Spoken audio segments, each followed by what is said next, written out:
Good afternoon everyone.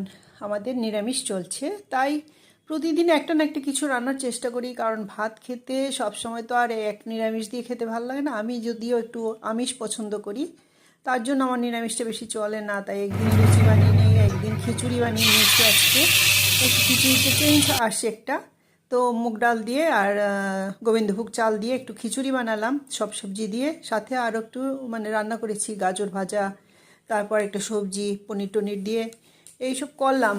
তো এইভাবেই নিরামিষের দিনটা এইভাবেই কাটাতে হবে। নিরামিষ তো খেতেই হবে, যেহেতু আমাদের হিন্দু ধর্মের মধ্যে কেউ যদি চলে যায়, তার স্মৃতির উদ্দেশ্যে নিরামিষ খেতেই হয় আমাদের। তো দেখো, কিশমিশ দিলাম খিচুড়ির মধ্যে, আর একটু ঘন ঘন করেই করেছি, বেশি পাতলা খিচুড়িও ভালো লাগে না। সাথে একটু বাদামও দিয়ে দেব।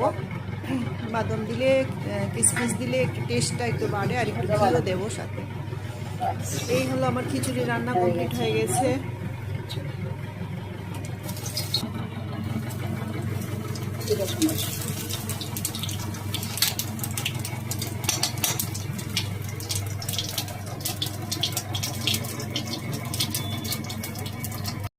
আমার এক খুড়া শ্বশুর আমাদের ছেড়ে চলে গেছেন, ওনার উদ্দেশ্যে এই নিরামিষ খাওয়া, তাই নিরামিষ রান্না করেছি।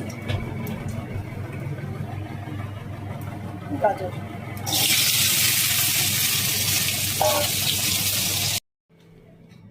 चली है जाना है नजर चुरा के यूं, साजन मेरी मेरी कलाई क्यों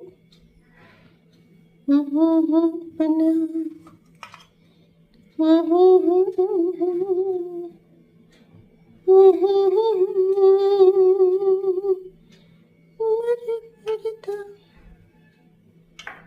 बाहों में चले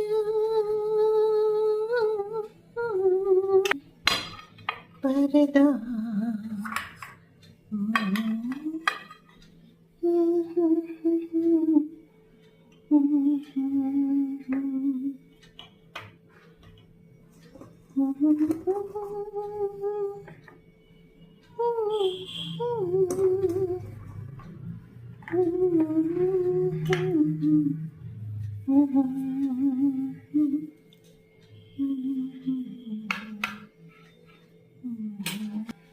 পরিবেশন করতে করতে একটু গানও শুনিয়ে নিলাম তোমাদেরকে।